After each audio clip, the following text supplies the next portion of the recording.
ಸ್ನೇಹಿತರೆ, ನೀಮ್ ಕರೋಲಿ ಬಾಬಾ ಅಥವಾ ನಮ್ಮ ಪ್ರೀತಿಯ ಮಹಾರಾಜ್ಜಿ ಅವರ ದರ್ಬಾರ್ಗೆ ಬಂದವರು ಯಾರೂ ಬರಿಗೈಯಲ್ಲಿ ಹಿಂತಿರುಗುತ್ತಿರಲಿಲ್ಲ.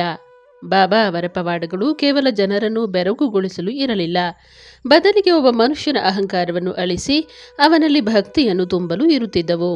ಇಂದು ನಾವು ಬಾಬಾ ಅವರ ಜೀವನದ ಅತ್ಯಂತ ಹೃದಯ ಸ್ಪರ್ಶಿ ನೈಜ ಘಟನೆಯನ್ನು ತಿಳಿದುಕೊಳ್ಳೋಣ. ಇದು ಒಬ್ಬ ತಂದೆಯ ಅಹಂಕಾರ ಮತ್ತು ಮಡಿದ ಮಗುವಿಗೆ ಬಾಬಾ ನೀಡಿದ ಮರುಜೀವದ ಅದ್ಭುತ ಕಥೆ. ಕಡು ಕೋಪದ ಭಕ್ತ ಮತ್ತು ಅನಾರೋಗ್ಯದ ಮಗು. ಉತ್ತರ ಪ್ರದೇಶದ ಒಂದು ಹಳ್ಳಿಯಲ್ಲಿ ಒಬ್ಬ ಜಮೀನ್ದಾರನಿದ್ದನು. ಆತ ತುಂಬಾ ಕೋಪಿಷ್ಟ ಮತ್ತು ಅಹಂಕಾರಿಯಾಗಿದ್ದನು. ಆತನಿಗೆ ದೇವರ ಮೇಲಾಗಲಿ ಸಾಧು ಸಂತರ ಮೇಲಾಗಲಿ ನಂಬಿಕೆ ಇರಲಿಲ್ಲ. ಆದರೆ ಆತನ ಹೆಂಡತಿ ನೀಮ್ ಕರೋಲಿ ಬಾಬಾ ಅವರ ಪರಮ ಭಕ್ತಿಯಾಗಿದ್ದಳು. ಈ ದಂಪತಿಗಳಿಗೆ ಒಬ್ಬನೇ ಮಗನಿದ್ದನು. ಒಂದು ದಿನ ಆ ಮಗನಿಗೆ ತೀವ್ರವಾದ ಜ್ವರ ಕಾಣಿಸಿಕೊಂಡಿತು. ದಿನ ಕಳೆದಂತೆ ಮಗುವಿನ ಆರೋಗ್ಯ ಸಂಪೂರ್ಣ ಹದಗೆಟ್ಟಿತು. ಹಳ್ಳಿಯ ವೈದ್ಯರು, ಪಟ್ಟಣದ ದೊಡ್ಡ ಡಾಕ್ಟರ್ಗಳು ಬಂದು ಚಿಕಿತ್ಸೆ ನೀಡಿದರೂ ಯಾವುದೇ ಪ್ರಯೋಜನವಾಗಲಿಲ್ಲ. ಕೊನೆಗೆ ವೈದ್ಯರು, ಈ ಮಗು ಇನ್ನು ಕೆಲವು ಗಂಟೆಗಳು ಮಾತ್ರ ಬದುಕಿರುತ್ತದೆ, ಈತನನ್ನು ಉಳಿಸಲು ನಮ್ಮಿಂದ ಸಾಧ್ಯವಿಲ್ಲ ಎಂದು ಕೈಚೆಲ್ಲಿದರು. ಹೆಂಡತಿಯ ಹಠ ಮತ್ತು ಜಮೀನ್ದಾರನ ಸವಾಲು. ಮಗುವಿನ ತಾಯಿ ಅಳುತ್ತಾ ತನ್ನ ಗಂಡನಿಗೆ, ನಮ್ಮ ಮಗನನ್ನು ಬದುಕಿಸಲು ಕೇವಲ ನೀಮ್ ಕರೋಲಿ ಬಾಬಾ ಅವರಿಂದ ಮಾತ್ರ ಸಾಧ್ಯ, ದಯವಿಟ್ಟು ಆತನನ್ನು ಬಾಬಾ ಅವರ ಬಳಿಗೆ ಕರೆದುಕೊಂಡು ಹೋಗೋಣ ಎಂದು ಬೇಡಿಕೊಂಡಳು.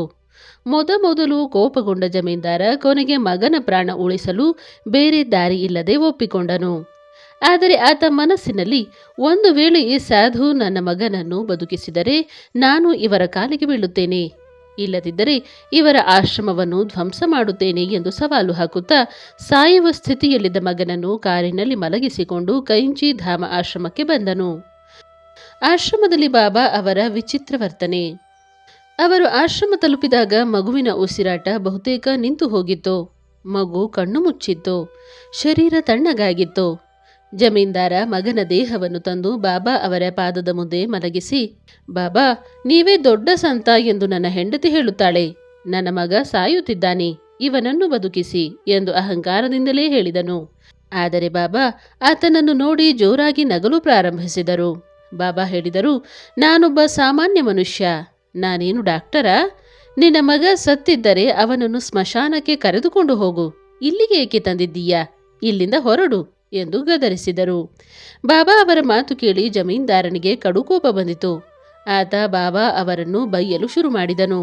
ಆದರೆ ಮಗುವಿನ ತಾಯಿ ಬಾಬಾ ಅವರ ಪಾದಗಳನ್ನು ಗಟ್ಟಿಯಾಗಿ ಹಿಡಿದುಕೊಂಡು, ಮಹಾರಾಜ್, ನಿಮ್ಮನ್ನು ಬಿಟ್ಟರೆ ನಮಗೆ ಯಾರೂ ಇಲ್ಲ, ನನ್ನ ಮಗನನ್ನು ನೀವೇ ಕಾಪಾಡಬೇಕು ಎಂದು ಕಣ್ಣೀರಿಡುತ್ತಾ ಬೇಡಿಕೊಂಡಳು. ಮರುಜೀವ ನೀಡಿದ ಮಹಾಪವಾಡ. ತಾಯಿಯ ಕಣ್ಣೀರನ್ನು ನೋಡಿ ಬಾಬಾ ಅವರ ಮನಸ್ಸು ಕರಗಿತು. ಬಾಬಾ ಇದ್ದಕ್ಕಿದ್ದಂತೆ ಗಂಭೀರವಾದರು. ಅವರು ಜಮೀನ್ದಾರನ ಕಡೆ ನೋಡಿ, ನಿನ್ನ ಅಹಂಕಾರ ಇನ್ನೂ ಹೋಗಿಲ್ಲ, ಆದರೆ ಈ ತಾಯಿಯ ಭಕ್ತಿ ಸತ್ಯವಾದದ್ದು ಎಂದರು. ಬಾಬಾ ತಮ್ಮ ಕೈಯಲ್ಲಿದ್ದ ನೀರಿನ ಪಾತ್ರೆಯಿಂದ ಸ್ವಲ್ಪ ನೀರನ್ನು ತೆಗೆದುಕೊಂಡು ಮಗುವಿನ ಮುಖದ ಮೇಲೆ ಚಿಮುಕಿಸಿದರು. ನಂತರ ತಮ್ಮ ಕಂಬಳಿಯ ಒಂದು ತುದಿಯನ್ನು ಮಗುವಿನ ದೇಹದ ಮೇಲೆ ಹೊದಿಸಿ, ಏ ಹುಡುಗ, ಎದ್ದೇಳು, ನಿನ್ನ ತಂದೆಗೆ ಬುದ್ಧಿ ಕಲಿಸು ಎಂದು ಜೋರಾಗಿ ಗದರಿಸಿದರು. ಮುಂದೆ ನಡೆದ ಘಟನೆ ಅಲ್ಲಿ ನೆರೆದಿದ್ದ ಎಲ್ಲರನ್ನೂ ಬೆಚ್ಚಿ ಬೀಳಿಸಿತು. ಸಾವು ಬದುಕಿನ ಮಧ್ಯೆ ಇದ್ದ ವೈದ್ಯರಿಂದ ಕೈ ಬಿಡಲ್ಪಟ್ಟ ಆ ಮಗು ಇದ್ದಕ್ಕಿದ್ದಂತೆ ಜೋರಾಗಿ ಕೆಮ್ಮುತ್ತಾ ಕಣ್ಣು ಬಿಟ್ಟಿತು. ಮಗು ತಾನಾಗಿಯೇ ಎದ್ದು ಕುಳಿತು, ಅಮ್ಮ, ನನಗೆ ಹಸಿವಾಗುತ್ತಿದೆ ಎಂದಿತು. ಅಹಂಕಾರದ ಪತನ.